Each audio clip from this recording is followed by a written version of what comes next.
Take the thing off the screen. What do you mean?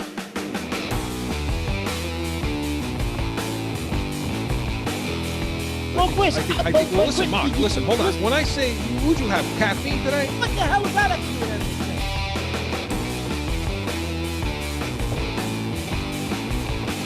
How much coffee did you drink before the show? Listen, you can't polish a sneaker, right? throw tomatoes at me, do whatever you're going to do.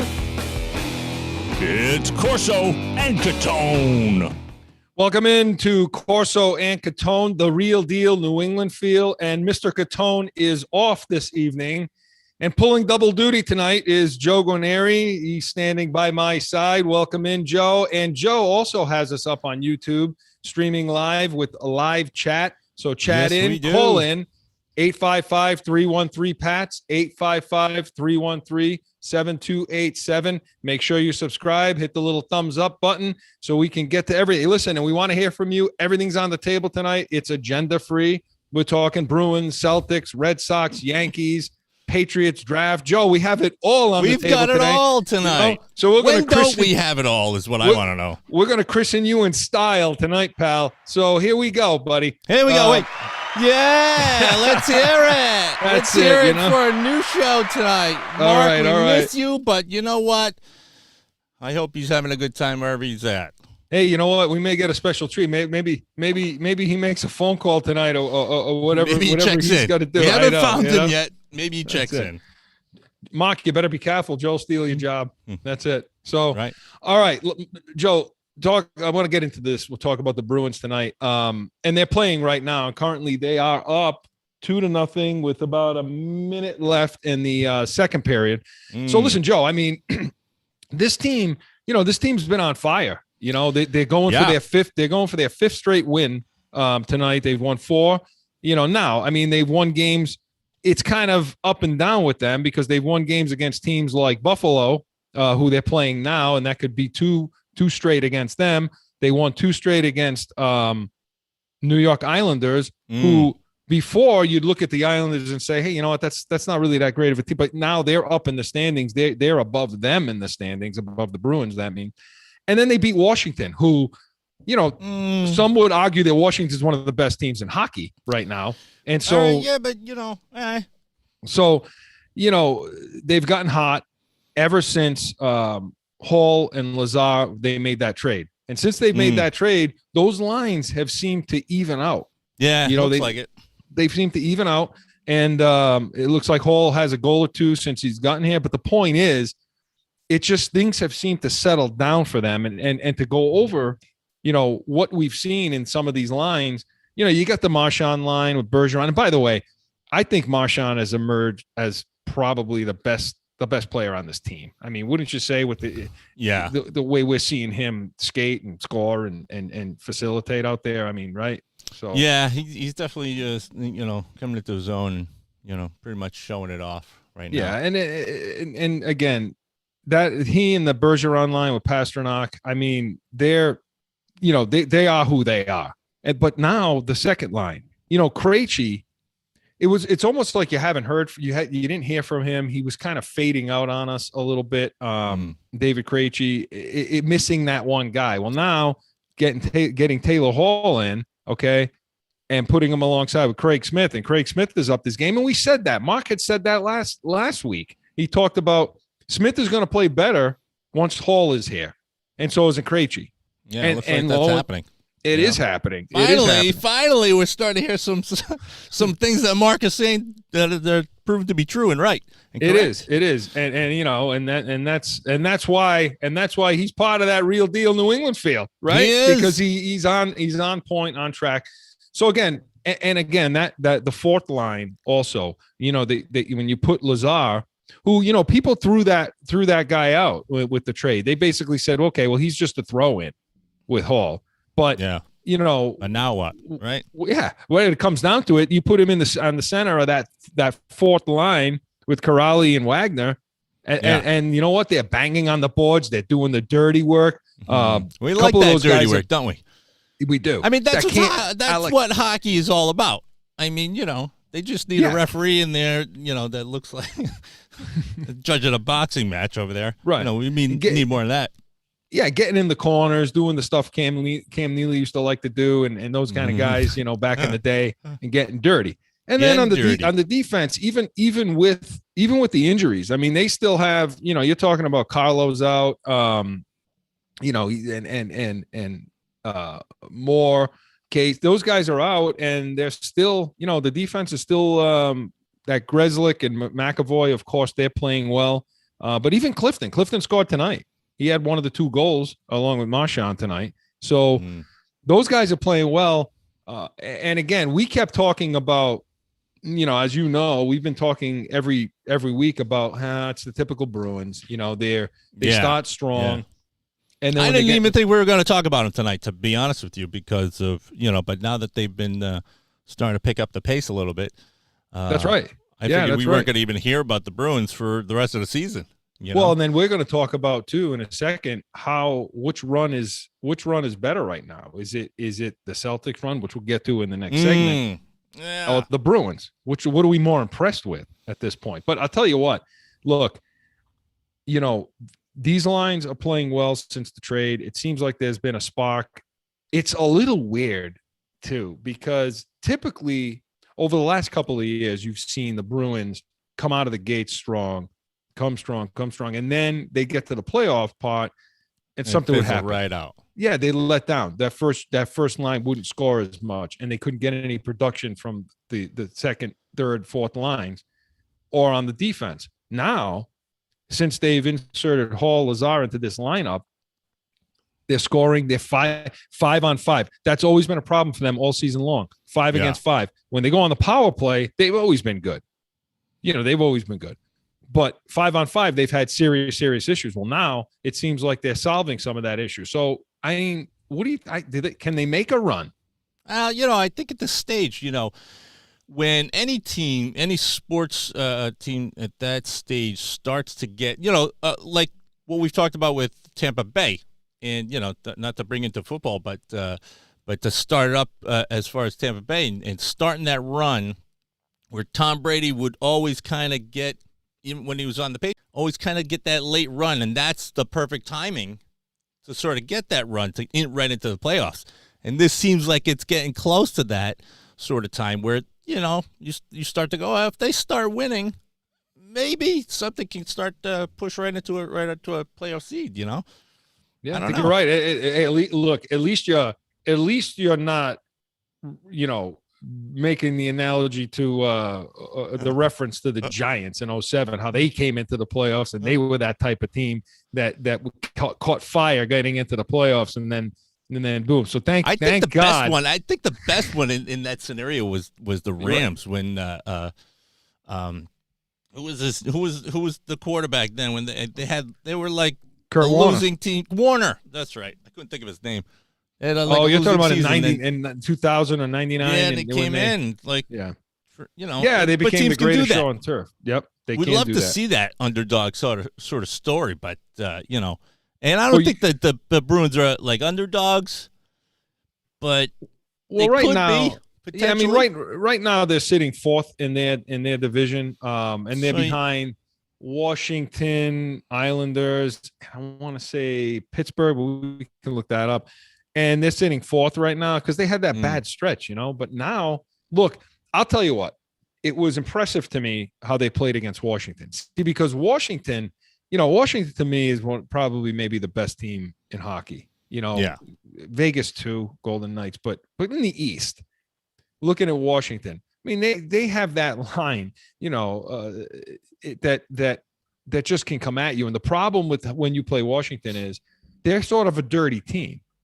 They're gonna nip at you and they're gonna tuck at you until you do something wrong, until you make a mistake and you end up in the penalty box, and then that Ovechkin, those guys will just kill you on the power play, and that's what they like to do. They like to bait you, Wilson, guys like that on that team.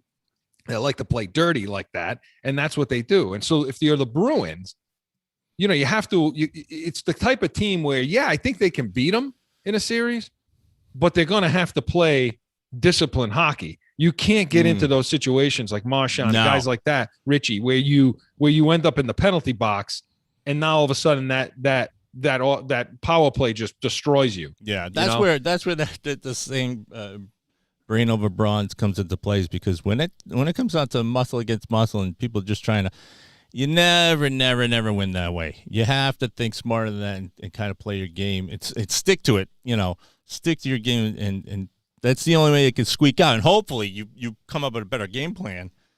Yeah, absolutely. Like and with them, yeah, okay, their penalty kill is pretty good, but against Washington, nobody's penalty kill is good. It's good enough to take care of that team. But and it also comes down to goaltending.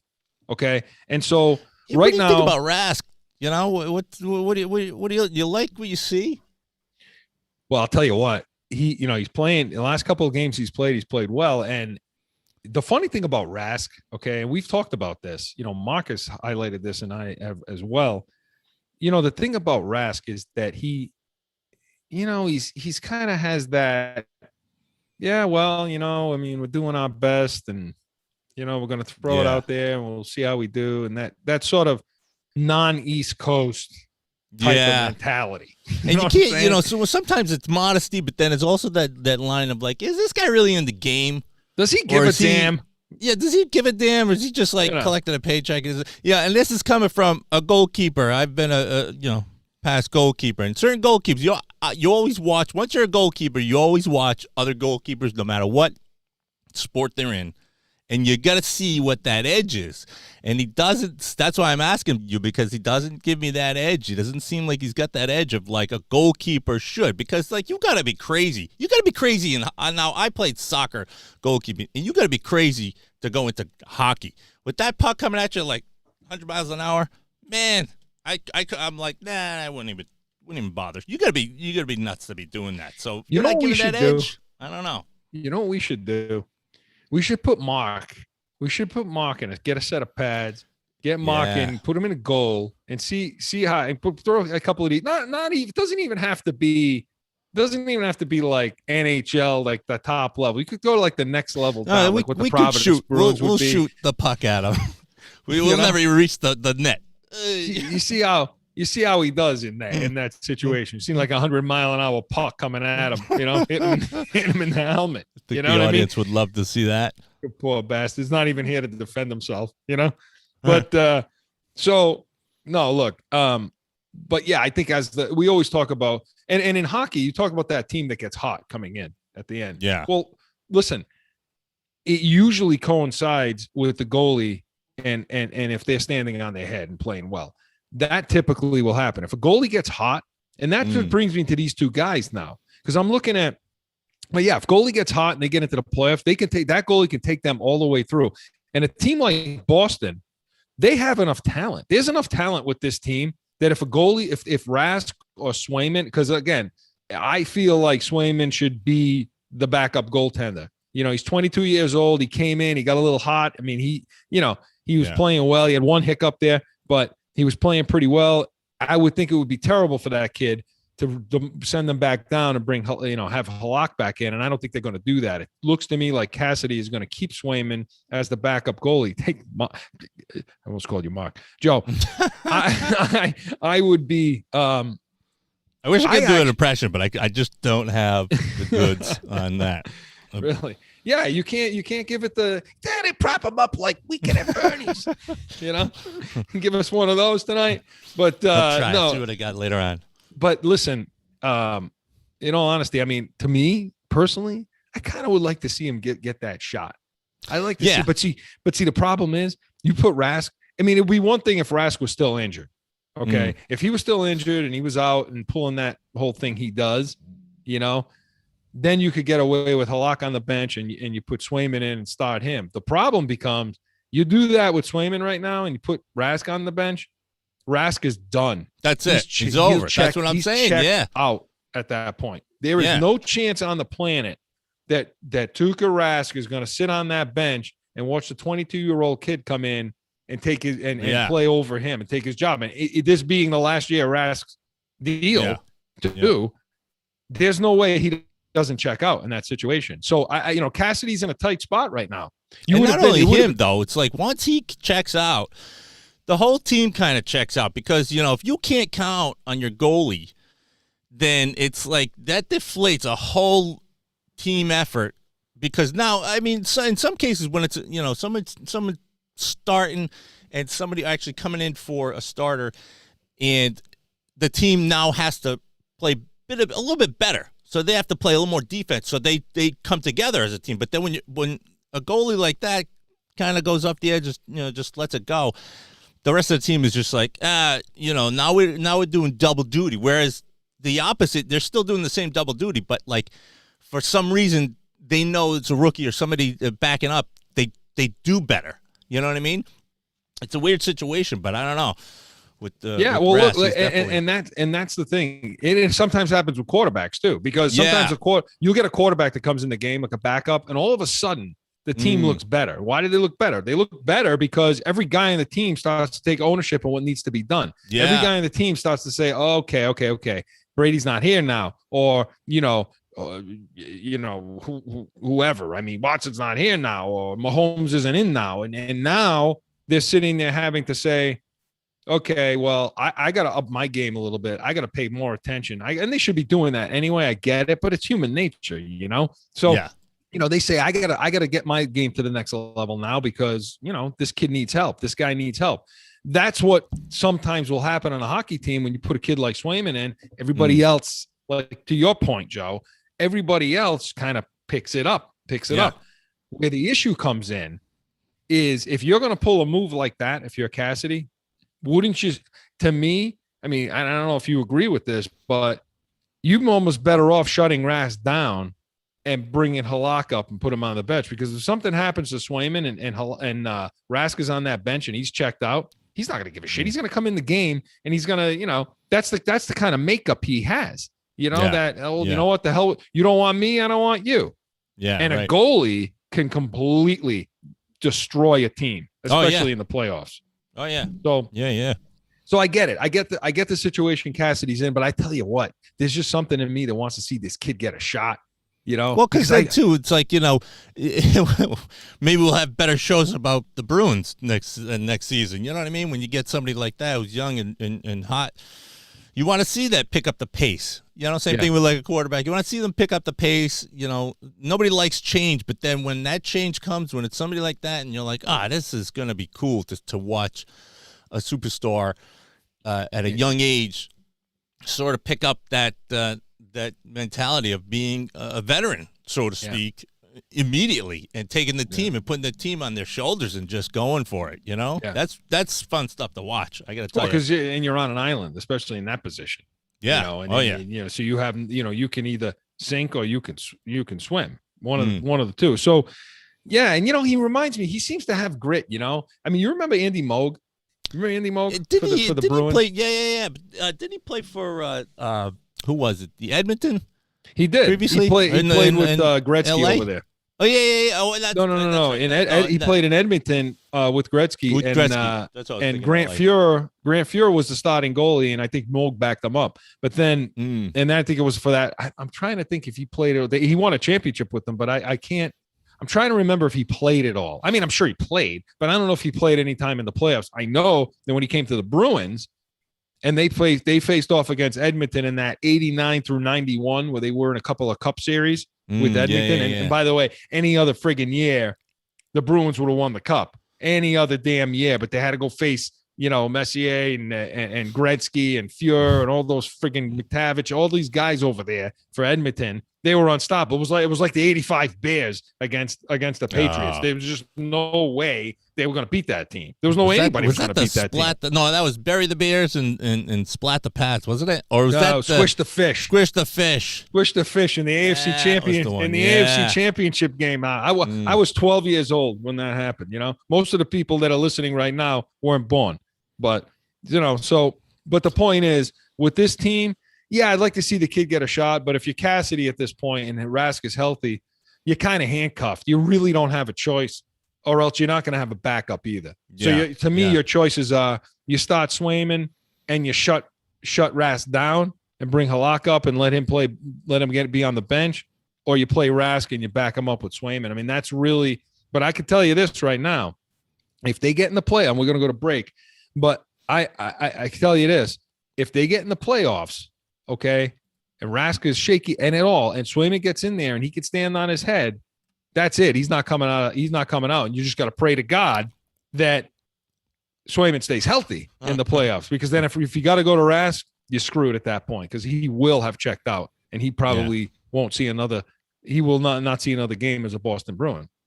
So, but on the other hand, too, is this, would that be his last season, you think, or would he, even though he's coming up on the contract, would he go somewhere else? You think? Yeah. And if so, then it becomes one of those sort of contract sort of year sort of things like they do in the NFL, where all of a sudden now they're awesome. You know what I mean? And he plays out the rest of the season in a situation like that, like a top-notch goalie. And that's always a plus, because now he's like, you didn't want me, but I'm going to show off what I got, and now I'm going to go. Well, I think that may be what's happening now, Joe. I mean, it's a good point. It's a good point, because right now he's been playing good the last couple of, because maybe he sees it. Maybe he feels it behind him. Yeah. Maybe he feels that kid taking his stick and wiping his arse with it. You know what I'm saying? Basically saying, hey, here I am, Rask. My stick up your ass. Don't screw up, because I'm coming for you, and I'm coming for your job. Hey, man, there's always somebody that's coming for your job. Always. Look at this. Look at you tonight. Look at you. Look at you. Take it, Mark. Mark, stay home. Relax. You, Mark. Don't worry about it. Corso and Joe, here we go. Yeah. So again, we'll see what happens. I mean, if Rask, remember, that could be a strategy too. If Rask has that fire lit under him because he feels that pressure from behind, great. Let it happen. Let it happen, and maybe they make a run. So we'll see. Coming up on the other side, we're going to get into Celtics, and we're going to talk about Joe and I's opinion as to which streak is better. Which streak do we feel is more exciting? Which streak do we think is going to last longer? The Bruins, Celtics. Yeah. All that and more on the other side. Corso and Catone. It's that time again for a timeout for a message from one of our sponsors. No one ever thinks they will be in the need of a criminal or traffic lawyer, but things happen. Corso Law Group is Arizona's leading criminal and traffic law firm. Their 20-plus years experience and attention to detail has helped thousands of people all across this great country who found themselves in a situation in Arizona. So whether it's a traffic ticket or if you need reduced DUI or more serious issues, call or go online to CorsoLawGroup.com and talk with these expert attorneys who I know will help you. Corso Law Group.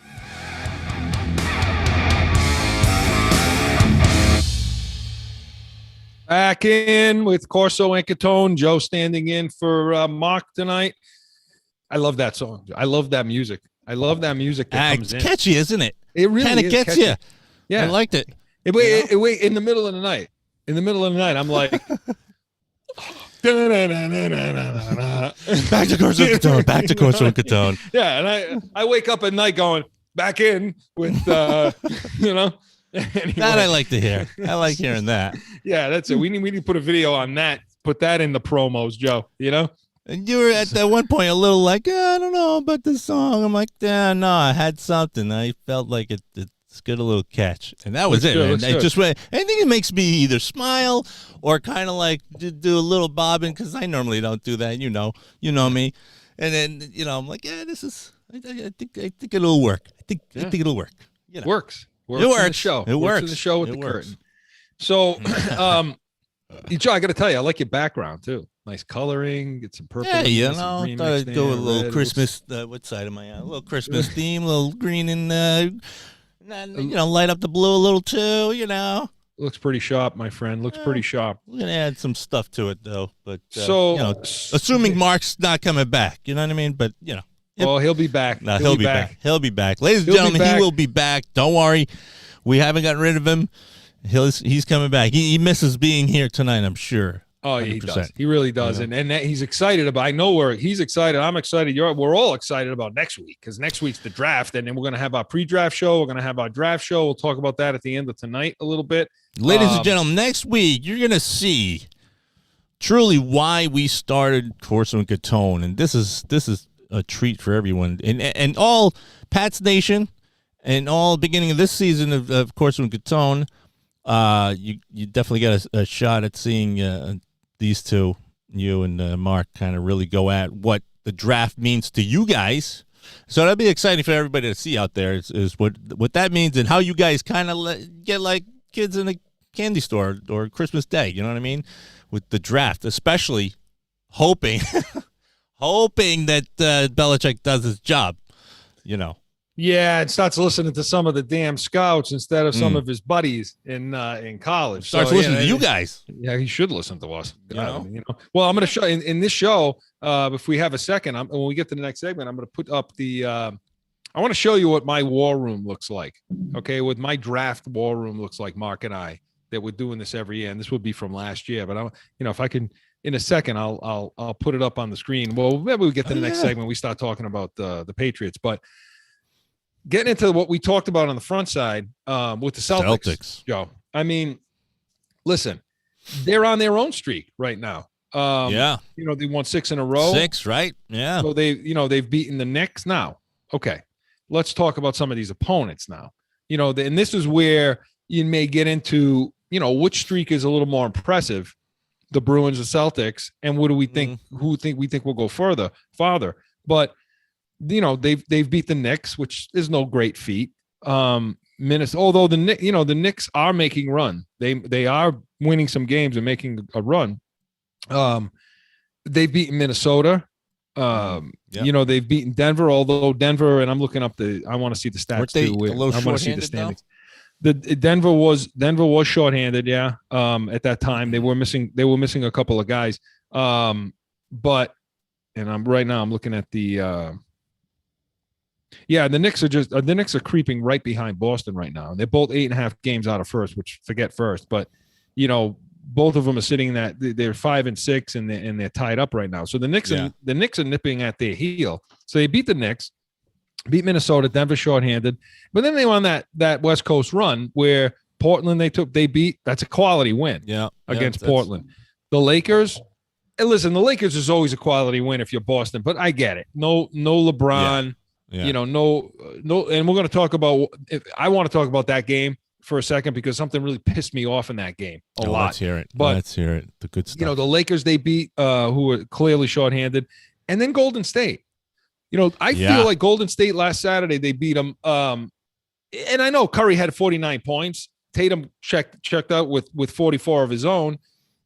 But they held them in check most of the game. And it was back and forth. And, at the end, Tatum really shined and they won that game. So, look, they're doing the things that they're getting back to doing some of the things that they've been doing.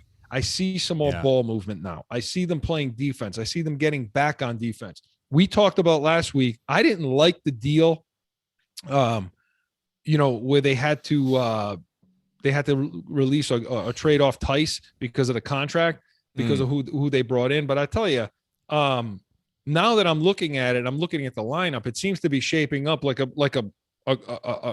good basketball team up and down the lineup should. Yeah, but. Here's the thing. So the question is, are we buying into this team, Joe? Yeah, I was just going to say that is the ultimate question. Are they? And here's the true question is, are they the Celtics? You know what I mean? You know what I mean. When we go all the way back to our Celtics upbringing, starting with Larry Bird and such, and then see when Garnett and Pierce had their run. They became the Celtics again. It was like, okay, that was a whole, and this is that new situation where you're going, and I feel like they've been trying, and not catching up to being that team. Not the team of old, but like the Celtics. You know what I mean? Yeah. Are they that team? They're looking up at the rafters and seeing the banners and seeing the team and seeing the retired players and number 33 and what the hell's the matter with me? Parrish and Parrish and McHale and those guys and the coach. right. Casey Jones, God rest his soul. Yeah. But yeah, listen, and then you can even go back. Russell, that's what I'm thinking of. Russell, Bill Russell, and those times, those they were the Celtics too at that point. Yeah, so, I mean, that's what I'm saying.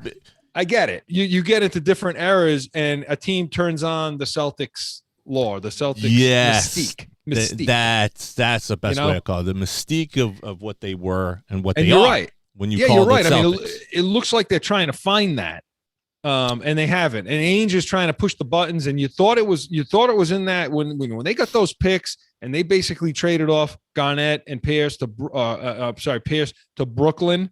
You thought that Brooklyn was dead at that point, and here come the Celtics now with all the picks and Tatum, Brown. These guys come in, they're young and so on, and then now it's sort of kind of fizzled a little to the point of, it gets to the point of saying, well, okay, is this team going to get broken up at some point, or are they going to take the next step? So the question now for this year is, are we buying into them? So am I buying into them? I'm starting to. Yeah. I'm still skeptical because against real good teams, they're not going to beat Brooklyn. If Brooklyn's kicking on all cylinders, I just can't see Boston. I can't see anybody. Honestly, I can't see anybody beating Brooklyn. Even the Lakers at full steam. I just can't see them beating Brooklyn at this point. The Sixers, you talk about the Sixers, can't see them beating Brooklyn. Milwaukee, no, I don't see it now. I can tell you that because I feel like Boston's going to end up fourth in the conference, behind Milwaukee, Brooklyn, and Philly. Say. That's where I think they're going to end up. So I think they can beat Milwaukee. Okay, I do. I really think they can beat Milwaukee. I think they can match up okay against them. Brooklyn, I don't see it happening. And the Sixers are an interesting situation because if they draw them, I'll tell you what, I'd rather see them playing the Sixers than Brooklyn because I think they'd have a better matchup. I think they'd be able to. That's a series I think they can win.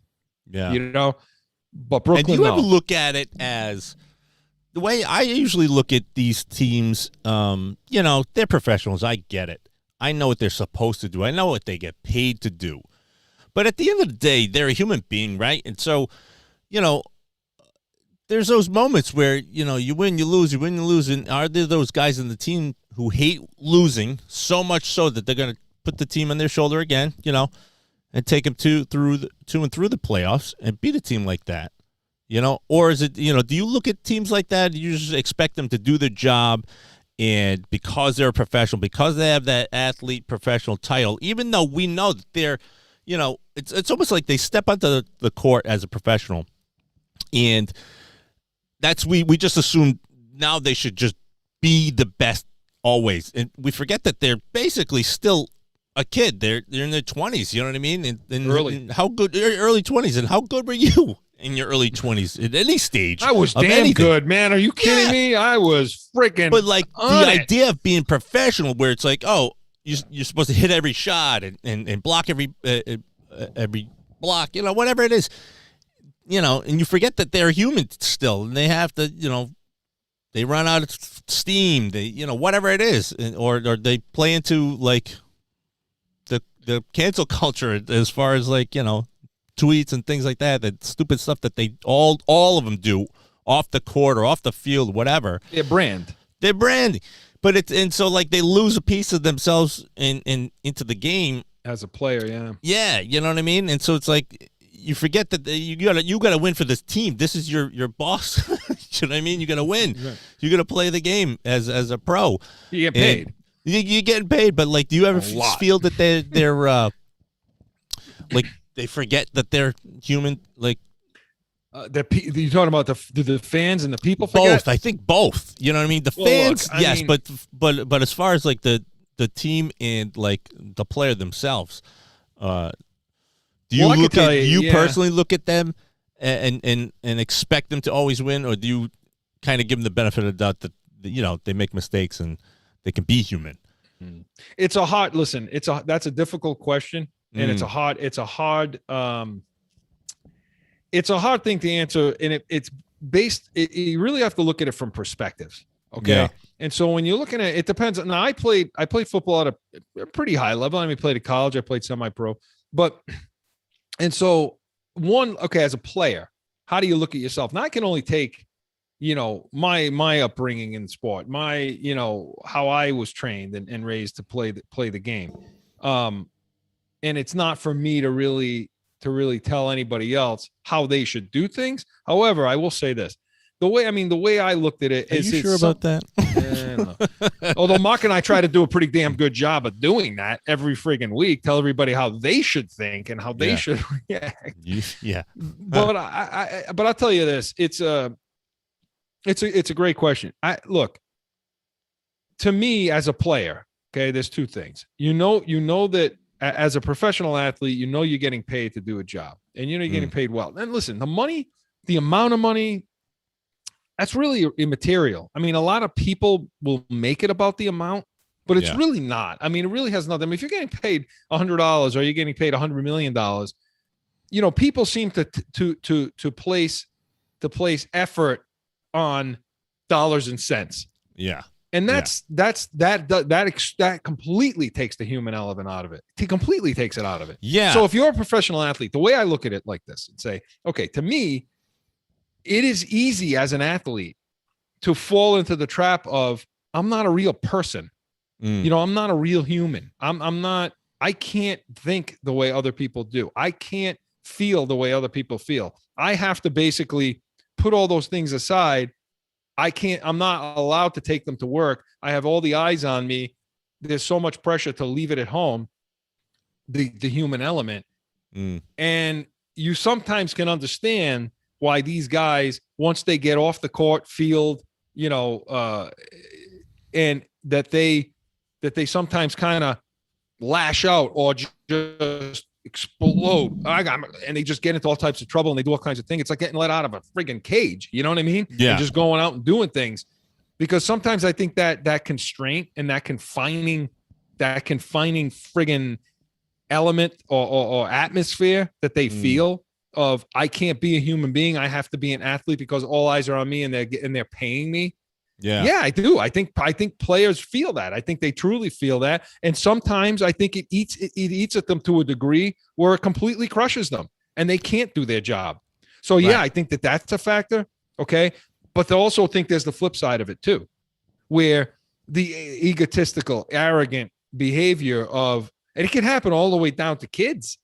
Oh yeah. Kids that, I mean, I see it with my own team that are 14 years old, where they drink their own Kool-Aid, and they sit there and think, well, my shit doesn't stink. I can play with anybody. And if you're a professional athlete, you pretty much have been pampered in sports your whole life. I mean, you don't just become a professional athlete. That's identified pretty damn early in your life. Oh yeah. Yeah. And so you're a person that gets the nod, gets the grade, gets things given to them, gets things, that other people don't have to do, that you get to do. So it's very easy on the flip side of that. And I don't mean to get into this whole discourse on it, but since you asked the question, it's very easy, Joe. It's easy as an athlete to go the other direction and say, who the hell do you think you are? You know how much I make? You know who the hell I am? I signed 15 autographs today. How many autographs did you sign? Now, the reason why I asked this question was, getting to your point of your original question about this team, getting through and being able to beat teams like, let's say, Golden State and such, or the Lakers with everybody there, when they get to that point, and this question kind of follows in going, all right, so everything that you just said, when they get to that point, in either or, whichever side you were just talking about, in that human element, I always look at some teams and say, I try not to forget about that. And when that situation comes in, they're playing the playoffs or getting to the playoffs or trying to make a run to the playoffs, you go, hopefully they have, one or the other, and they're playing as a team. Or if they have that guy who's like, my shit don't stink, then it's like, well, if it doesn't, then you're getting paid this, you better be making the shots, all of them. You know what I mean? And when you're not, then it's like, then what happens? Then who answers the questions there? That's basically where I was going with that. Oh, we have a caller. Yeah, let's see who this is. Oh, I believe. Hang on one second. Who do we have on the line? Welcome to Corso Catone. Do we hear him? I don't know. Joe, are you imagining things? Is there somebody on the line right now? There was somebody on the line. Okay, well, listen, caller, if you did call in and it was cut off, if Joe just rudely cut you off, call back. We'll get you right on. When you call back, let us know who you are. And I had to come save you people. I had to come save you people. You're dying over here. Killing it. He's killing it. He made it back, ladies and gentlemen. Mark Catone. And here is Mark Catone. Well, Joe, don't go anywhere. You're staying right on here for the duration anyway. So, beautiful. Mark, welcome in, Mark. You can, I hope everything went well. And you're joining us midway through. Joe, see how nervous he got? See how nervous he got about you taking that job? I got to get in there. He's making some good points. Mark, what we're talking about right now. I had to come save you, Corso. I'm not worried about you. What we're talking about now, and it brings it. We're talking about as it relates to the Celtics. And Joe asked a very, very good question, and that is the psyche of these players. When they making the tons of money the way they are, is it easy for? We know it's easy for the fans to forget that they are human beings. We get that. I mean, we understand that. The fans are unreasonably ridiculous at times, with not seeing these guys as human beings, and maybe even management too, Yeah. But as a player yourself, how you see yourself, Joe, to your point, I there's a thing I tell these guys, my players, okay, on my team, because I got to tell you, coming off an undefeated season in the fall, and we're currently undefeated as well going into the playoffs. So you're talking about these kids haven't lost a game since December of 2019. That's okay, awesome. So at 14 years old, 13 at the time, most of them at the time of last fall, it's really easy. And I'm dealing with it with a few guys. It's real easy to drink your own Kool-Aid and start to think your shit doesn't stink, Yeah. And but so you won something. Yeah, they won, of course. What if these guys in the Celtics ever won? Well, they haven't, but the point is the psyche. But what Brock, the hell have they ever won? But you know that doesn't matter to them. I mean, to them, they're getting that money. They have the endorsement. They got a Subway deal, okay, and they've arrived. So what I tell these kids is this. I said, look, guys, I know a lot of coaches would say to you, don't be arrogant, don't be cocky, don't be, overconfident. I don't tell them that. I say, guys, you know what? I have no problem with you being any of those things. Okay. You want to walk around in school with your jersey on and you want to tell everybody how great you're doing and how great it is and all that, do it. Because here's the life lesson. Okay. And I tell them this. Here's the life lesson. You look like a real jackass. Okay. If you're walking around like that and then you show up on Saturday and get your face kicked in. Okay. You do that and you don't back it up. That arrogance goes away pretty damn quick and people start to not take you serious really, really fast. So if you want to be that way, understand that's a very adult way to behave. If you want to behave that way, you have to understand that on the other side of it, you better show up and you better turn that arrogance into focus when it's time to do it, when it's time to work. And the great ones can do that. And Mark, I don't know, and Joe, I don't know if we're not there yet with the Celtics. Look, talk about this. I mean, Perkins, you talk about Tatum, okay? And it does seem like he has a fire lit under his ass since Perkins called him out.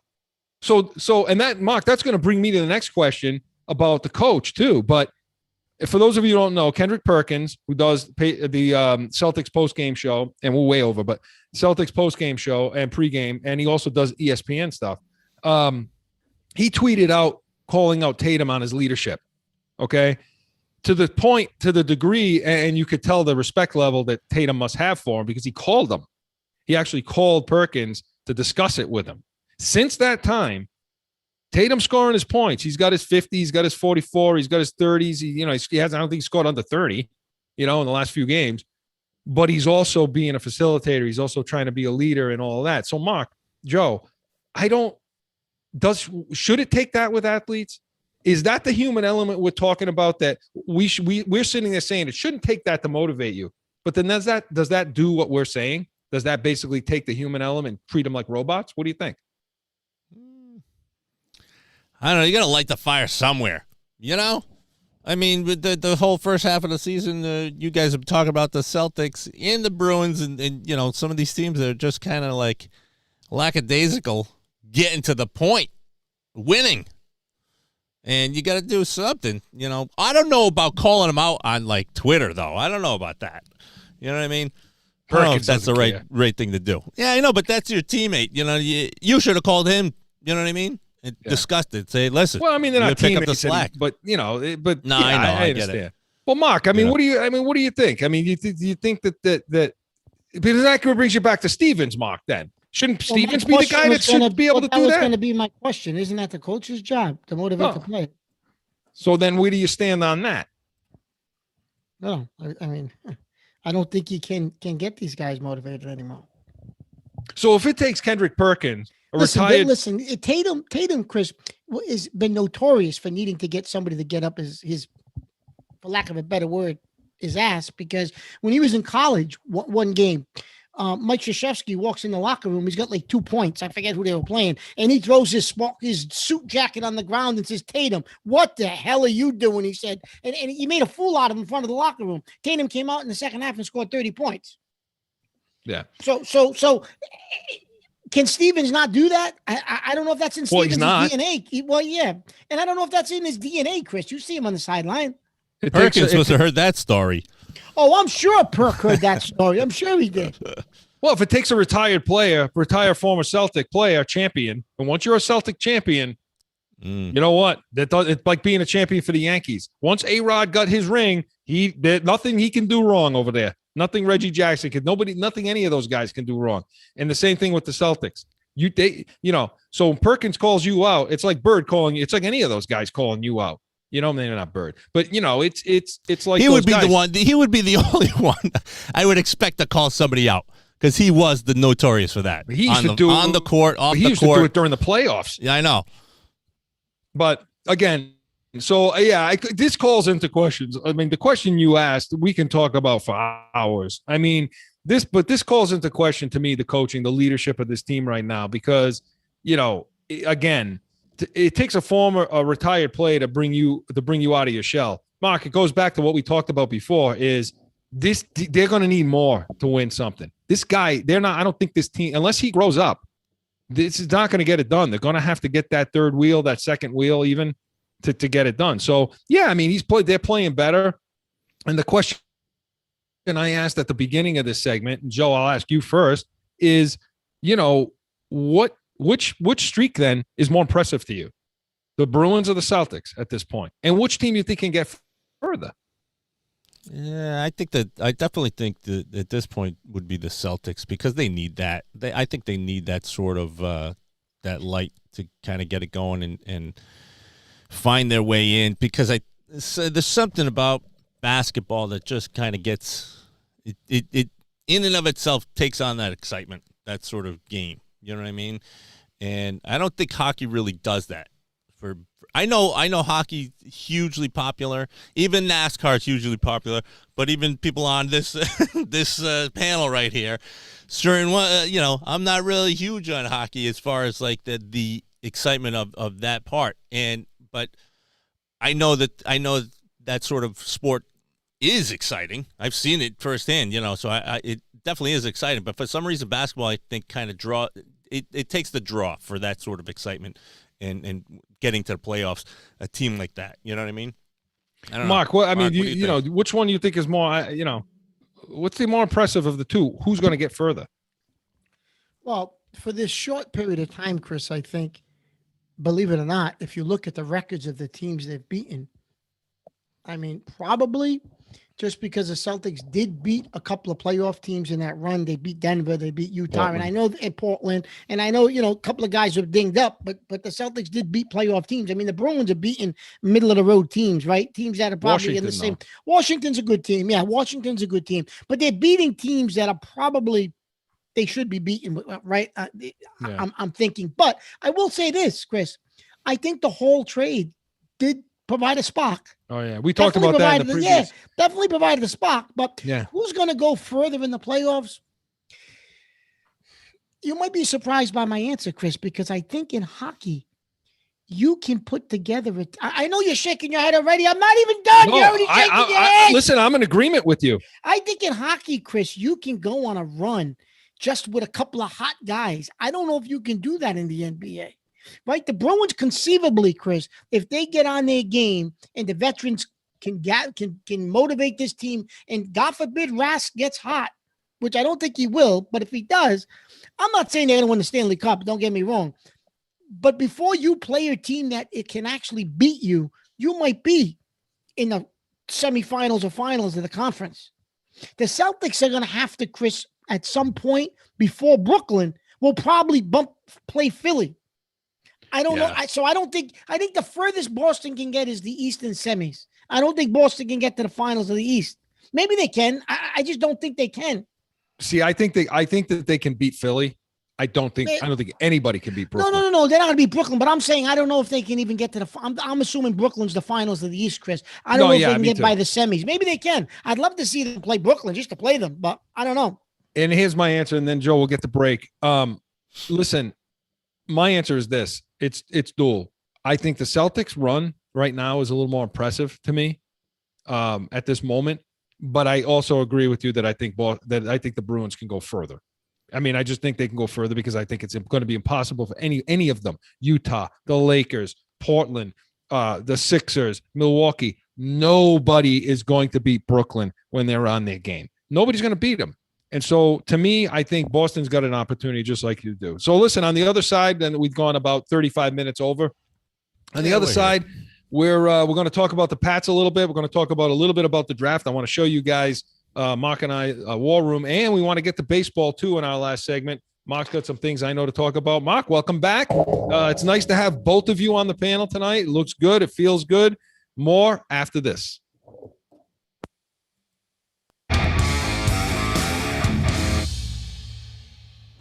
How do I get to the point where I understand my passion enough to communicate it outward and dial myself in so that I can craft my own sauce? But you don't have anyone that's going to give you the right advice. Now you do.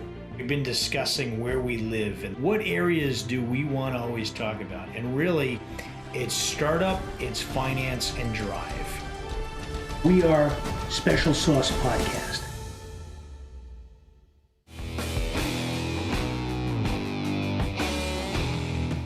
Back in with more Corso and Catone, and Joe joining us as well. There you go.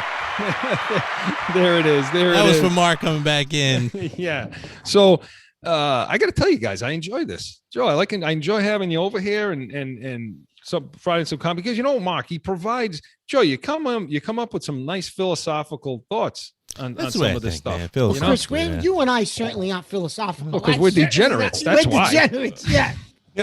We are just degenerates. Anyway, okay, so we're back in. Want to talk a little bit about the Pats and OTA started yesterday, Mark? They started in and Mike Reese reported that Cam Newton was leading the charge. Now, he wouldn't say any other players that were there, but he talked about Cam Newton leading the charge, coming in and working. Look, that's no story. We know Cam Newton's going to come in and practice. We know he's going to work.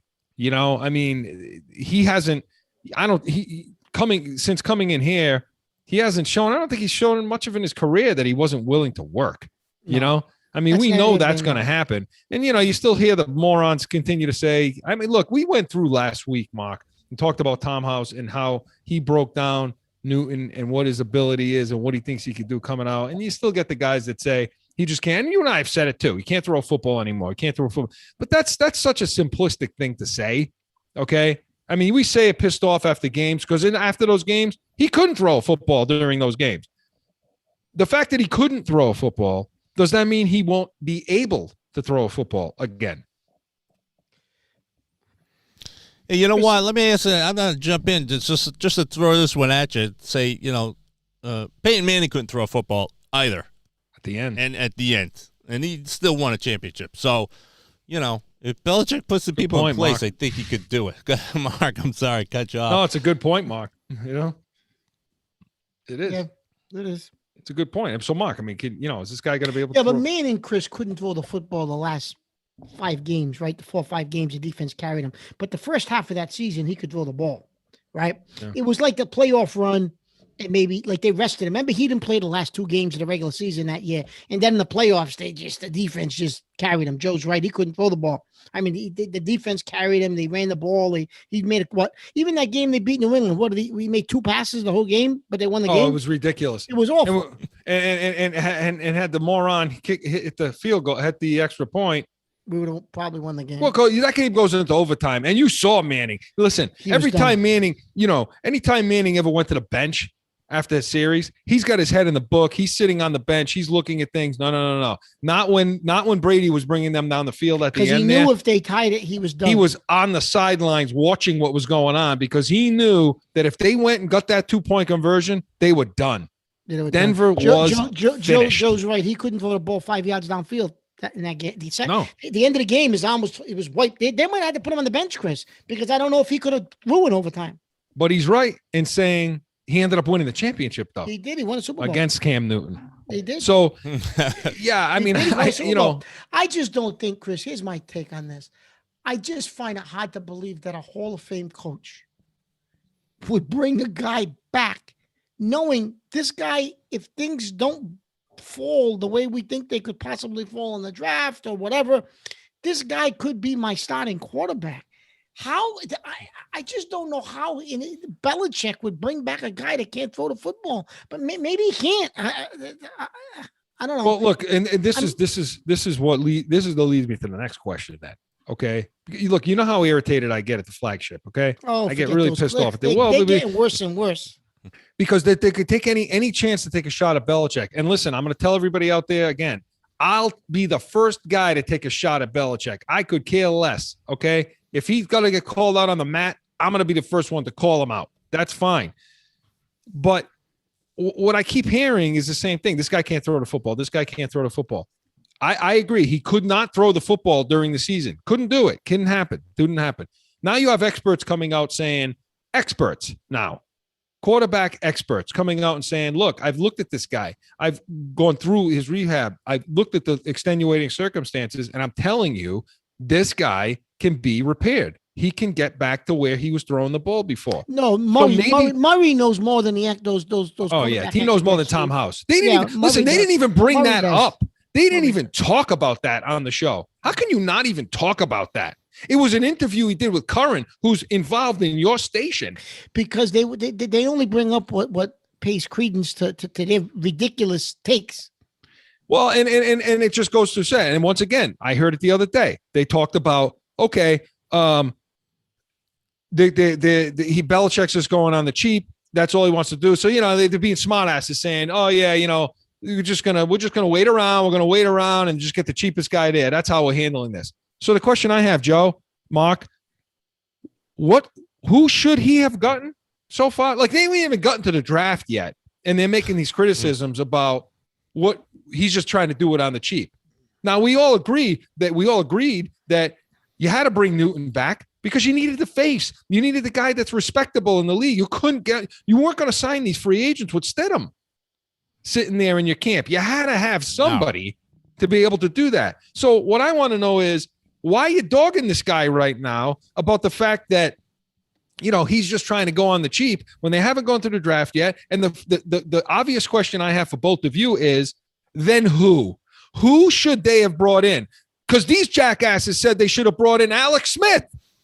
And he just retired because his leg's about to fall off. So you tell me, who the hell, Mark, Joe, who should they have brought in?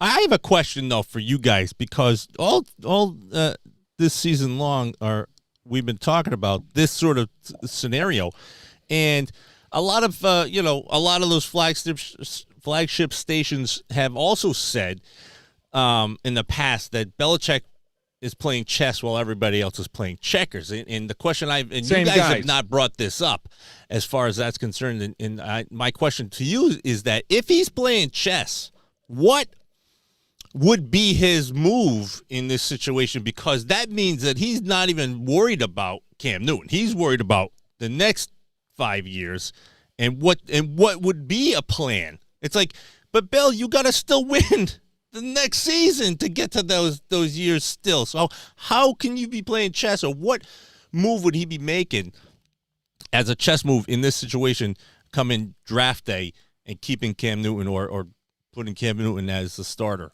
You know what I mean? I know that kind of asks the same sort of question you asked, Chris, but it's also kind of like trying to get into the mindset of Belichick and going. I'll give it to Mark. Yeah. I think, Chris, that he's going to end up. I still believe on draft night. Do not be shocked if the trigger is pulled day one on Jimmy Garoppolo. Yeah.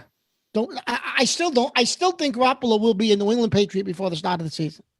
By the end of the draft night one, Chris. What is San Francisco going to do with a $25 million quarterback and a third pick of the draft that they're going to have to pay another bonus money?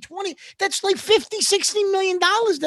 They can say whatever they want. They're never, ever going to be able to keep those two guys on the roster. It's an impossibility. It's an impossibility. I don't care what they say. No owner is going to do that. There's no way. Because we talked about that's real money. That's real money. Of course it is. So yeah, that's what tells me these flagship guys are so dumb, right? That they actually think that they're going to keep Garoppolo on the roster in the third pick of the draft. So they're going to carry $50-60 million in real money for 1 year. You think Garoppolo's going to teach this kid how to be a quarterback in the NFL? Really? That's ludicrous, Chris. It's ludicrous. If it's not New England, Garoppolo's going somewhere the night of the draft. Maybe Belichick does go. I don't know. Maybe he doesn't come up with the package they want. But Garoppolo was going somewhere by the end of the first round of the draft. You watch. There's no way he's staying in San Francisco. Who else does Belichick have in his pocket? Does he have any other teams that sort of deal with him? Well, listen. He do a sidewinder deal? Well, unless your scenario somehow raises its head, Chris, and Watson gets busted out of there. Well, look. I mean, I told you before what I think. I just don't know if anyone's going to touch Watson. Right that's the scenario I would like to see, because again, I told you before, it has nothing to do with the situation that's happening. When you look at it from a football standpoint, look, like I said, I'll let somebody else make those decisions. Somebody else has to decide whether or not he should be plucked from society or plucked from the game of football and taken away. That's not for me to decide. It's not for you two to decide or anybody else. We don't get to make those decisions. Doesn't it play a part in the mindset of, let's say, the quarterback and the owner, knowing that, like, this guy's mind is on all this nonsense going on about him outside of this, with the potential of, I don't know, going to jail maybe, or a lawsuit. But it won't. But then your owner, and you guys are just talking about the real money, going, I don't want to deal with that. Kraft didn't want to deal with that with Antonio Brown. He let him go immediately. You know what I mean? It was like, and it's one of those things. I agree with you, Chris, but it's also kind of like one of those things where you're like, they need. Yeah, but you know what? You deal with that stuff. You deal with it for this long, okay? For this long. It just depends on the cost benefit analysis of it all. But look, getting back to the chess versus checkers thing. Yeah, Mark, look, to me, and we're going to go over this next Tuesday for sure. They've been, because I think you're dead right. If it's Mac Jones at 3, okay. I don't think it's going to be Mac Jones. I think it's going to be Fields. Fields' pro day, they said, was something else. His second pro day. I think San Fran's blowing smoke up everybody's behind. I think they're taking Fields. I don't know about that. I think they'll take. But listen, if it is Jones, see what I think New England is going to do, okay, is something that's completely out of character. They've been sniffing around pretty damn good at Fields. They've been sniffing around at Trey Lance. Okay, yesterday. I don't think New England wants Mac Jones, Chris. No. I'm saying to you, if Jones goes to San Fran at 3, I see New England pulling off that move. In addition to that, okay, because but I don't see them giving up the 1 to do it. They're not going to do that with Garoppolo. No. What I also see, but I don't think San Fran's going to get a 1. San Fran knows it. No, they're not going to get a 1. San Fran's looking for a 2, Chris. That's what. But here's what I will tell you. I also see New England doing something like this, and then they'll have one of the best quarterback rooms in football. They pull a move like that. I still think if Lance and Fields are available past 3, they're coming up. They're going to come up and take one of those guys. They don't sniff around just to sniff around. Yeah. They're going to come up and take one of those 2 guys. And I'm starting to think Lance. If they do that, Chris, they're not going to get Garoppolo. Well, but here's what I'll tell you. I don't put that past Belichick at all. I don't put it past Belichick to say, you know what, we're going to come up, not take Fields, take Lance, okay, for the future, for what he can develop into. Because everybody you talk to or talk about and that examines this guy says the same thing, that 2-3 years down the line, this dude is going to be Watson. Okay. And so if that's the case, then why wouldn't you want to have Garoppolo and Cam Newton in your quarterback room? Why not? Yeah. You want to give the starting position to whichever guy wins that job. Okay. Meanwhile, you got great leadership in that room. You got Super Bowl experience in that room, and you've now taken the worst quarterback room in football and made it one of the best quarterback rooms in football. And that's what Belichick's about. Belichick is about creating competition, okay, and creating the best room per position that he can create. And that would do it. It'd be giving up a ton to do it, but it would be doing something like that. And I can see him doing something like that. And the last thing I'll say about checkers and chess is this. These guys that keep talking about for years, he's playing chess when everybody else is playing checkers. Hey, guys, he didn't forget how to play chess. He didn't forget. He's still playing chess. And for anyone out there who thinks that he's forgotten.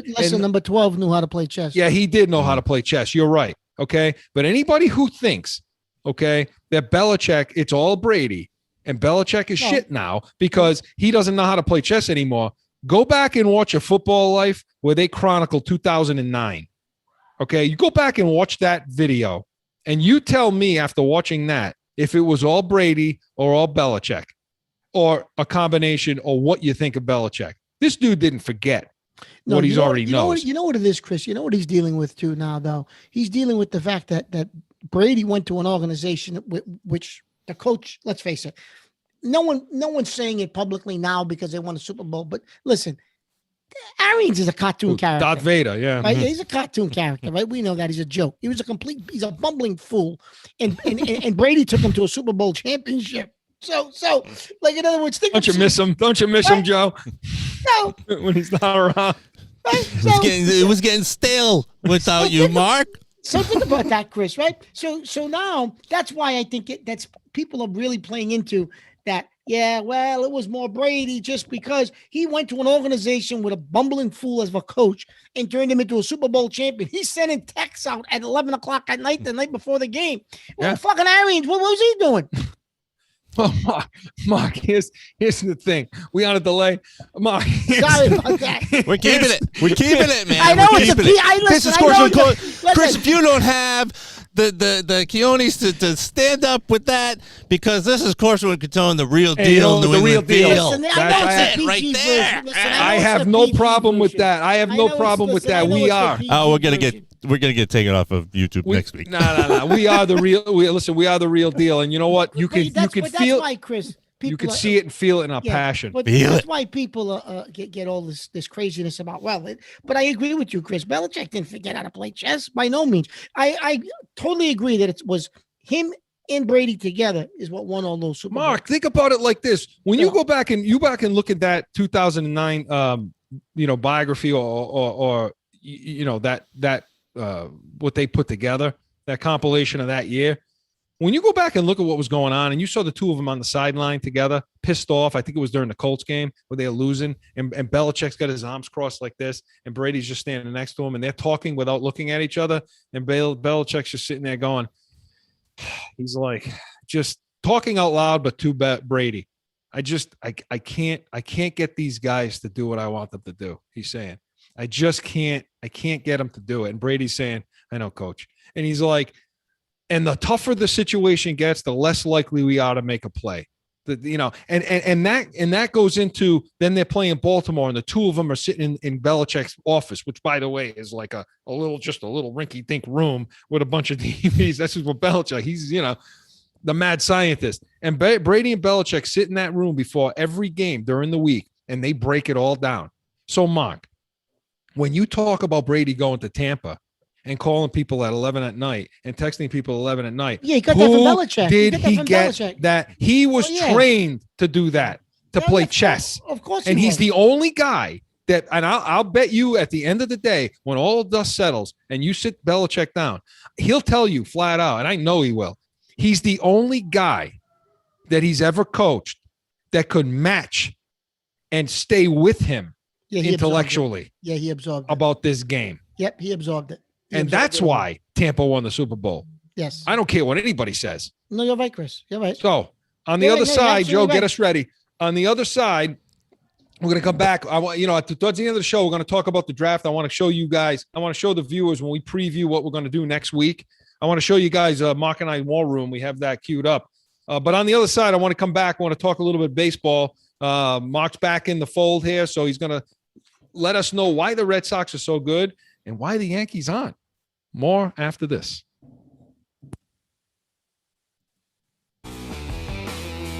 It's that time again for a timeout for a message from one of our sponsors. No one ever thinks they will be in the need of a criminal or traffic lawyer, but things happen. Corso Law Group is Arizona's leading criminal and traffic law firm. Their 20-plus years experience and attention to detail has helped thousands of people all across this great country who found themselves in a situation in Arizona. So whether it's a traffic ticket or if you need reduced DUI or more serious issues, call or go online to CorsoLawGroup.com and talk with these expert attorneys who I know will help you. Corso Law Group.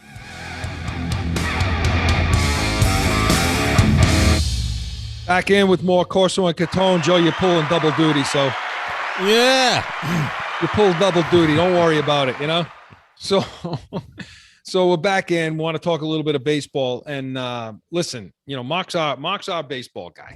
Okay, Mark's our baseball guy, and the only question I'm going to ask is, we're all, the three of us are Yankee fans, but we're talking to a Red Sox audience. And I guess we all have to admit at this point, Red Sox are the second, they're the number 2 team in all of Major League Baseball, and they're leading the AL.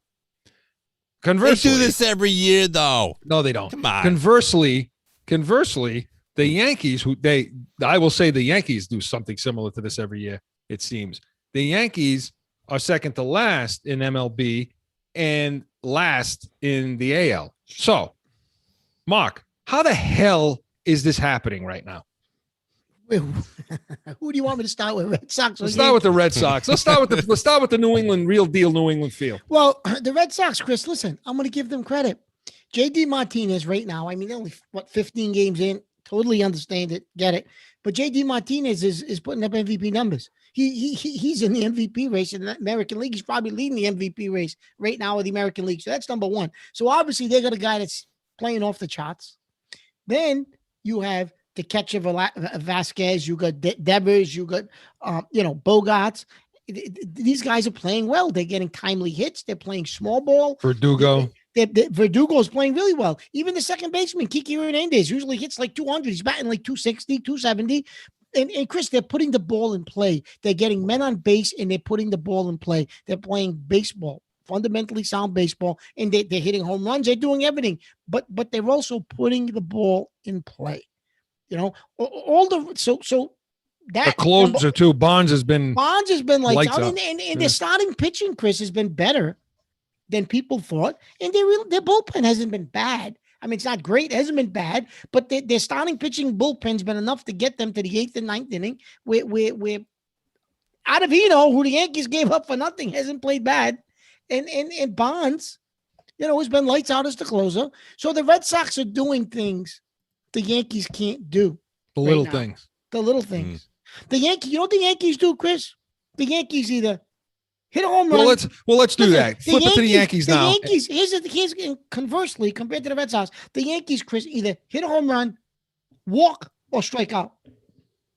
What else do they do? Somebody hits a home run, they walk, or they strike out. There's nothing in between. Yeah. Tonight, it's a 1-1 game. They got 4 hits. 4 hits. LeMahieu's got 2, or Scheller's got 2. Guess what? The rest of the lineup is hitless. The other 7 guys are hitless. Yeah. And so, Mark, what do you because we talked about this last week. Okay, Joe, I know this is pissing you off too because you're a Yankee fan. Yeah. But Mark, we talked about this a little bit last week. their inability to, and they're just not built this way like they used to be Chris, in the 90s. I was just going to say that they're a flawed team. So this type of team is going to be. They're not hitting and running. They're not bunting. They're not laying it down. They're not stealing bases. But they're that's not doing the type of team Cashman put together. They're not going to do that. No. He put together Murderers Row, and the problem is, but Mark, listen, when it comes to the Yankees, okay, they put so much into Stanton, okay? They went out and did that. There was another guy over there in Miami, okay, that they could have brought in too, and they could probably have two other guys, Mark, no? Yeah, so what happened was they went and why they went and got Stanton because they said, we're giving up nothing to get Stanton. Listen, Jeter knew what he was doing. He got rid of him because he didn't want to pay that salary.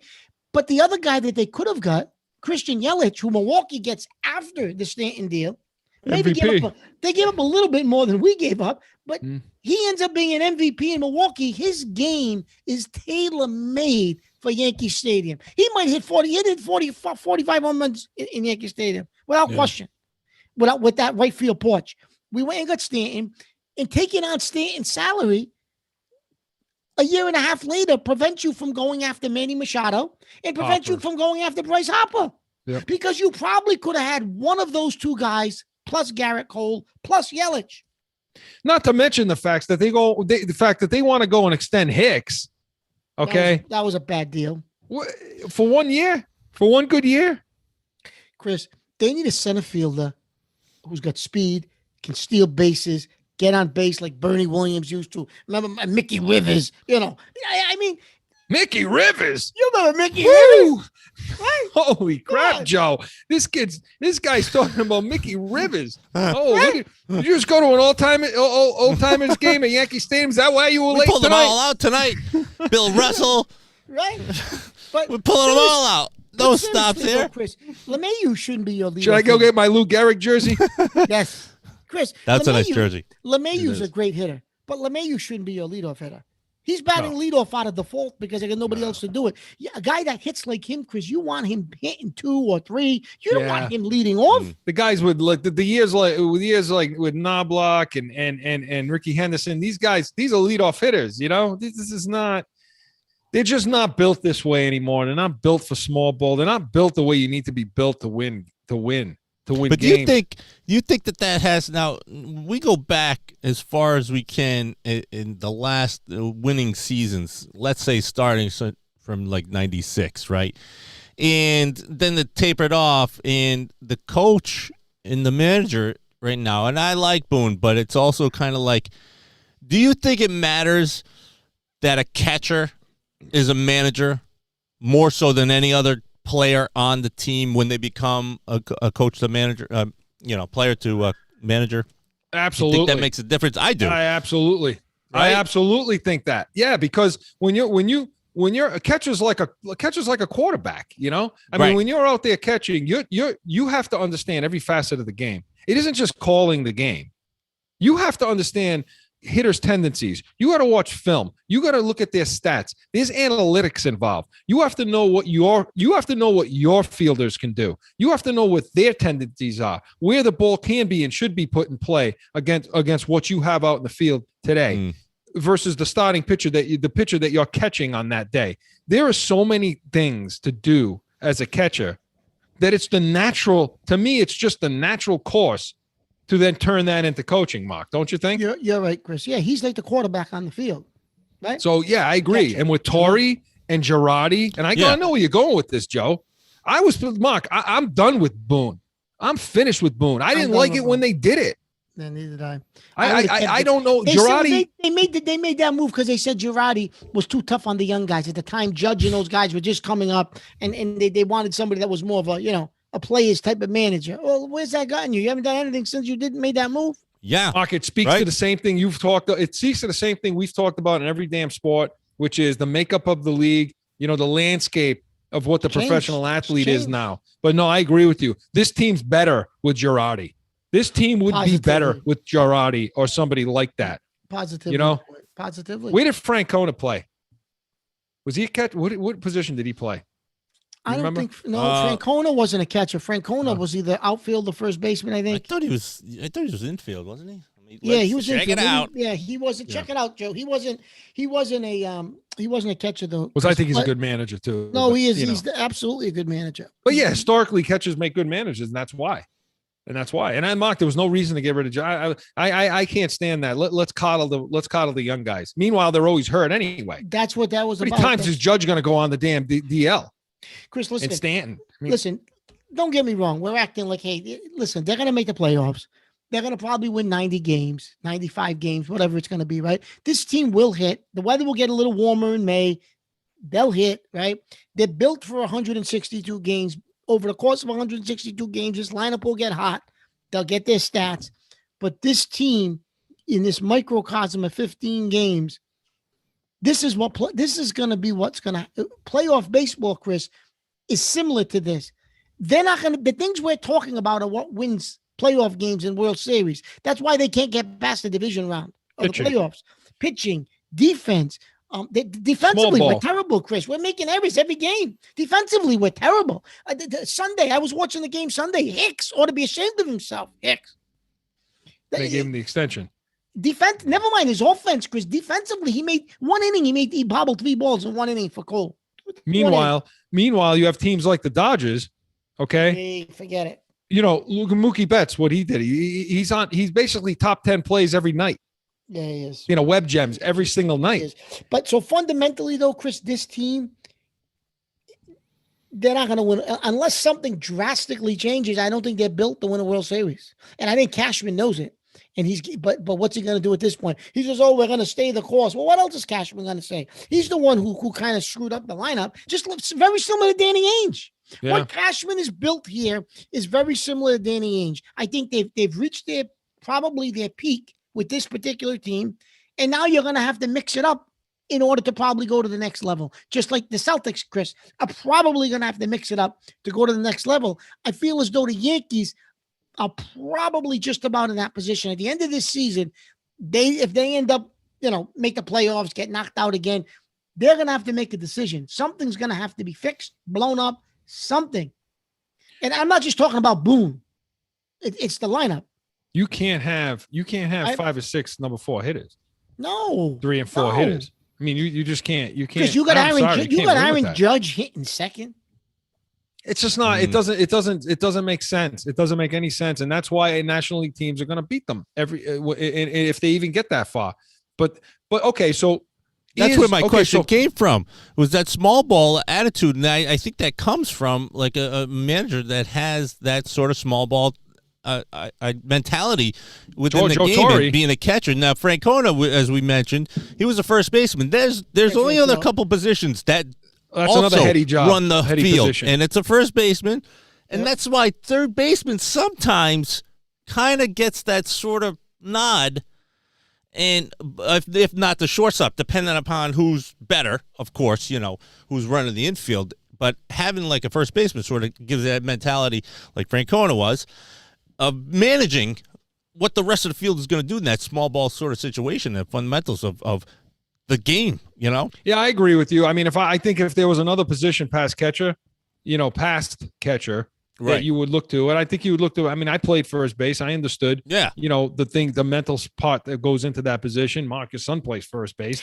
I was just going to say, Chris, the catcher on his team is exceptional, but he's the quarterback out there. He's putting people in position. He's telling people where the ball went last time. He remembers 3 innings before. Hey, right field last time. He's got all that in his head like a computer chip. Right. But my son also helps to organize the infield. They call plays out. It's him in the catcher. It's not. Right. It's not. Believe it or not, it's not the shortstop or the third baseman. Believe it or not. Right. No. Well, because that's where the game is now. That's where the game is, and Joe, I agree with you, and that's why Francona. You're right, managers. Joe. That's why Francona is such a good manager. You're right, Joe.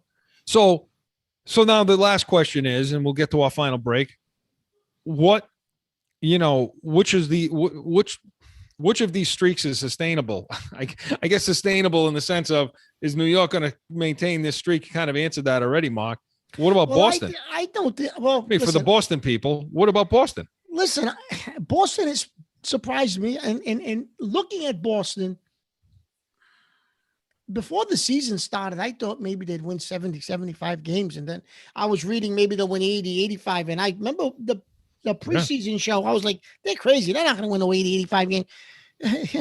Yeah, they probably will, Chris. I don't know. Believe me, I don't think Boston's going anywhere. I think Boston, if anything, this start will probably, maybe if they can sustain it a little bit, maybe they can be in contention for a wild card, Chris. I still think when it's all said and done, the Yankees should win this division. But Mark, you look at the quality of the Red Sox. But I think the Red Sox could play for one of the wild card spots if they continue to get pitching. Listen, we said before the season started, Chris, the Red Sox will probably hit, but I didn't think that we laughed at their pitching. If they keep getting this pitching, they'll contend for a wild card. The lineup, but Mark, to be fair, some of the lineups they're playing against right now, they're going to face a lot better. Oh, they will. They absolutely will. They're going to face a lot better. But I agree. Look, if you're a Boston fan and you're a Red Sox fan, you're going to be happy. You got to win as many of these games against these opponents that you can possibly win. Get as many under the crap teams. I mean, Chicago, the White Sox they played. That's a good team. They got beat, but they won that Patriot Day game. They brought 11-4. Yeah, Chris, so they hit. Right. They got to rack up as many wins as they can right now if they want to try to be a wild, at least have a shot at a wild card. Because you're right, Chris. When they start to play the better teams, well, maybe you don't win as many. But if you can stack up wins early against these teams, you got a shot, maybe. And which would you rather do, Mark? Which would you rather do? We were talking about this earlier before you came in with the Celtics and the Bruins. Is where would you want to hit your stride? Do it now, win, like the Red Sox, and sort of maintain until you can kind of just get into the playoffs and just be there, and then hopefully catch another win right to the end, or catch that second win that gets you into the playoffs, and then you kind of just follow along with it. In baseball, Joe, traditionally, the last 4 or 5 years, the teams that have won the World Series are the latter of the two, which are teams that catch their wind later and they blow through the playoffs because come July and August, they just catch fire and it carries them. That typically, the last few years, Joe, is what's happened. And the team that's won the World Series, that's how they've done it. And that's usually what the Yankees sort of do every year. That's why I'm never worried when they start off the season like in fourth place. You know what I mean? Yeah. I'm like, don't worry, they're going to be there at the end.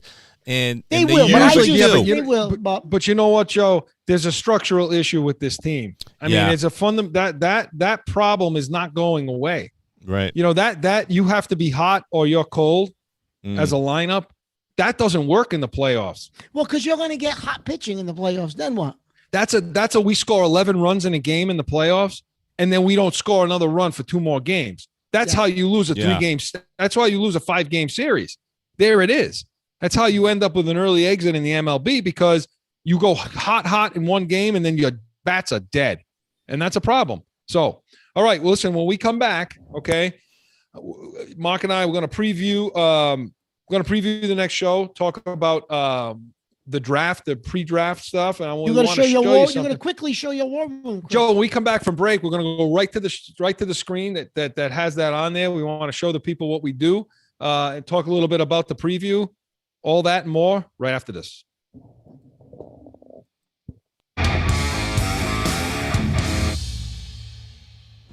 How do I get to the point where I understand my passion enough to communicate it outward and dial myself in so that I can craft my own sauce? But you don't have anyone that's going to give you the right advice. Now you do. We've been discussing where we live and what areas do we want to always talk about. And really, it's startup, it's finance, and drive. We are Special Sauce Podcast.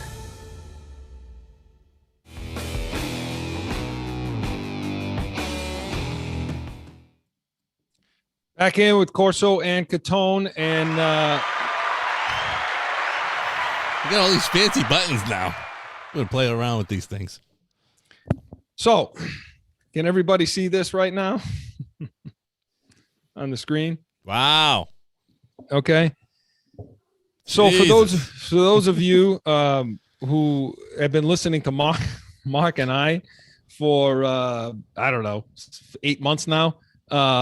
On Pat's Nation and now on Corso and Catone. Look, we get into the draft. We like the draft. We it's our passion. It's our hobby. along with many other things. But this is the Patriots war room in Scottsdale, Patriots draft war room in Scottsdale. Okay. And you wonder why we keep saying they should really be listening to us. Okay. Because this is what we do. Okay. And so we do a lot of studying, a lot of preparation, just like a lot of people do. And look, the draft is not an exact science. We know this.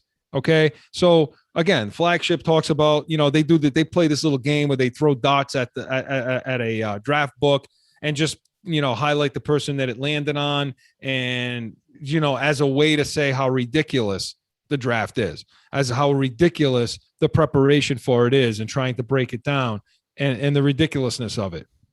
My answer to that is this. Okay. If you're going to be involved in $1 billion organization like the NFL, you better have things like this. You better be doing things like this. You better be breaking it down. And if you're going to have any type of entertainment value in it at all, it's a lot more than just throwing something at the board and seeing what sticks. No, there's no exact science to it. But how are you going to down the experts for trying hard? For really trying hard to gain something and to have some sort of level of expertise on how to do these kind of things. Mark and I have been doing this for 20. Mark, how long? At least 20 years. And so we do these kinds of things, and we hit on a lot of these and we miss on a lot of them, just like everybody else. Okay. But it shouldn't take away the fun of it. And so next week, okay, the draft is happening. And so what we're going to do on Tuesday, when I come on back on our next show, all right, is we're going to come out, we're going to talk to you guys about what our draft is going to look like, how we're going to conduct it for your benefit. We're going to have our program. We're going to come on day 2 of the draft. We're going to be on for the entire time the draft is airing. We're going to be on going through every pick with you, and we're going to be on about half an hour early to talk to you about what happened in round 1. We're going to chronicle what took place in round 1, and then we're going to take you through rounds 2 and 3 through every single pick, give you our analysis, give you our thoughts pre-pick as to what we think each team, where we think they may go and why, and some of the needs, and also relate it back to the Patriots and what that will mean for them. We'll go through the picks as they're happening live, and we'll give you our analysis to that pick and where we project them going. Mark, I'm pretty excited. You? Yeah, I'm excited. I'm waiting, ready to go. I did, Chris, miss the combine this year, though. I do say, yeah. And I know you thought maybe that's a thing. Maybe it could be a thing of the past because with COVID and these pro days, I certainly hope not. I mean, because they made that into quite an event, and I would get a lot of work done just watching that, because I you know me, I was a religious fanatic watching the combine, and then that would lead me into my other work. But I think if they hold it in Texas, they'll be fine. Yeah. They seem to not care about any of it. Yeah, they may have to take it out of Indy and take it to Texas. The year, Joe, that Chris was out here for the draft, it was a year that we took.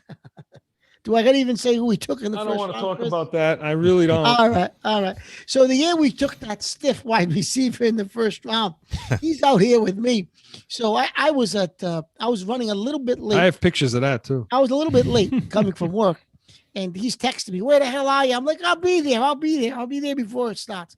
And my wife's like, "Okay, what do you need, Chris?" So he gets I need this, I need that, I need cords, I need another cord, this cord, that cord. And she said, so my son comes in and he said, "What's this?"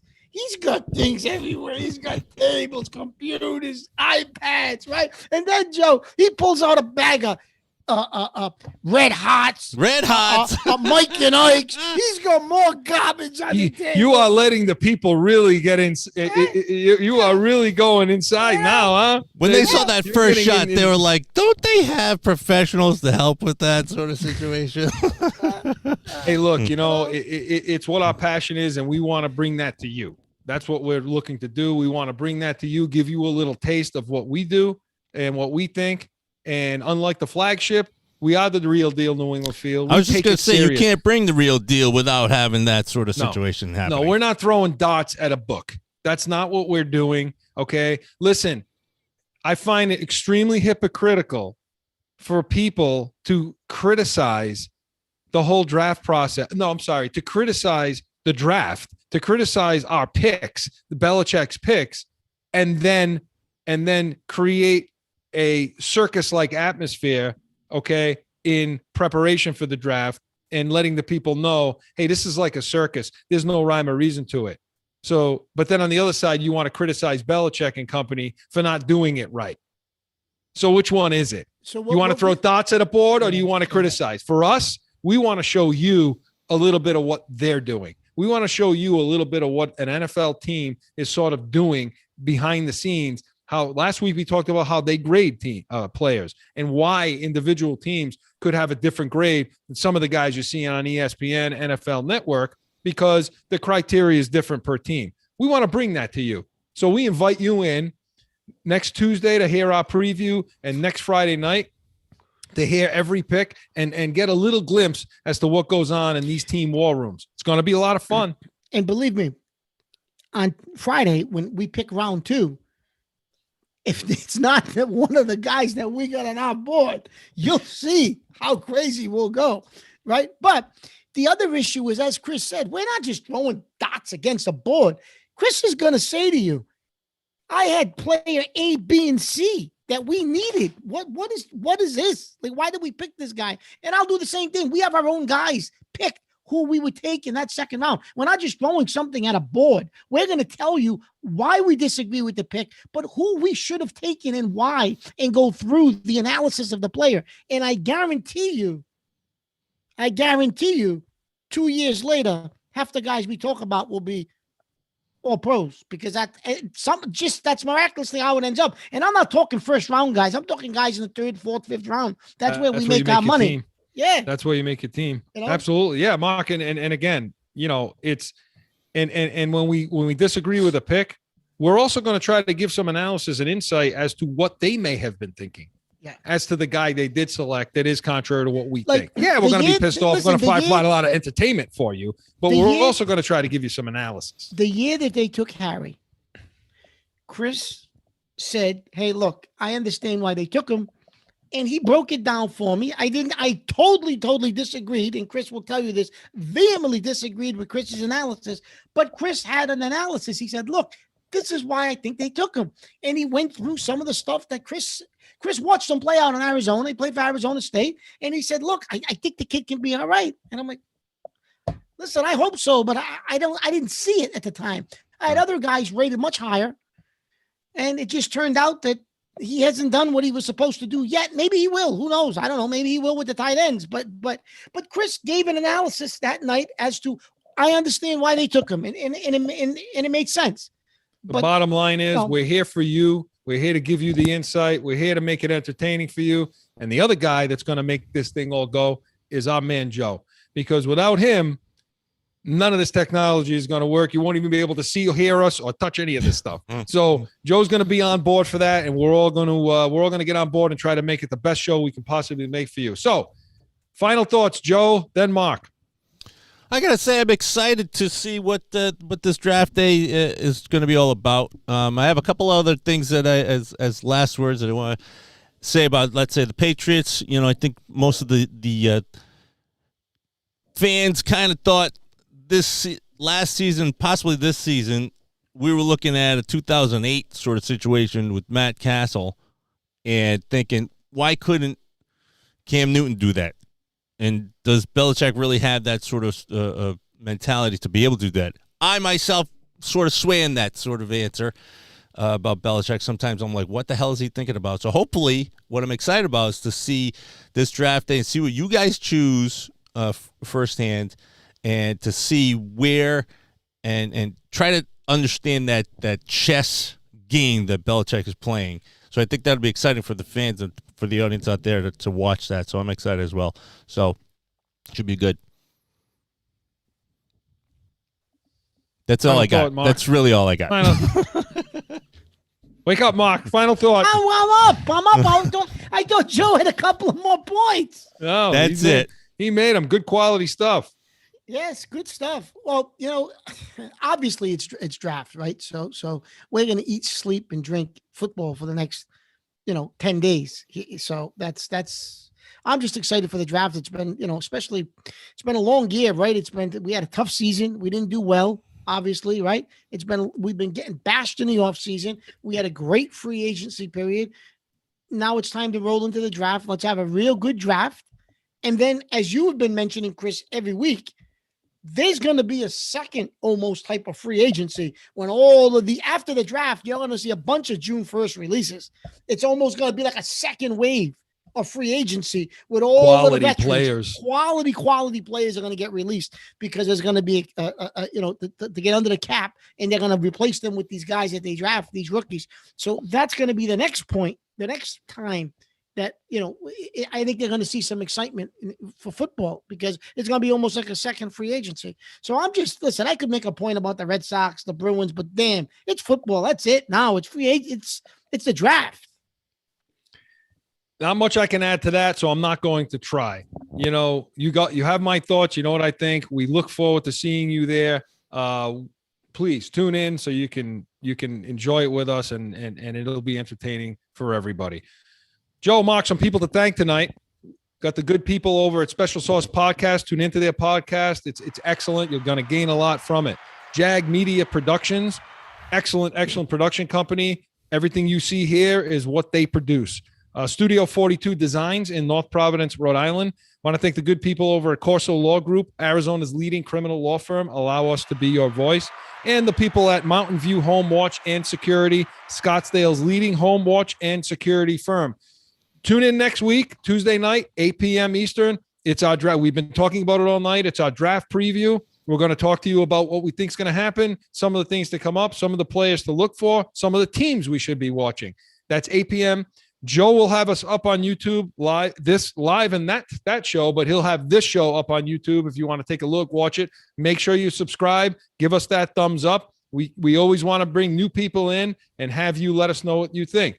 So for Joe Guarnieri, Mark Catone, I'm Chris Corso. So long, everyone.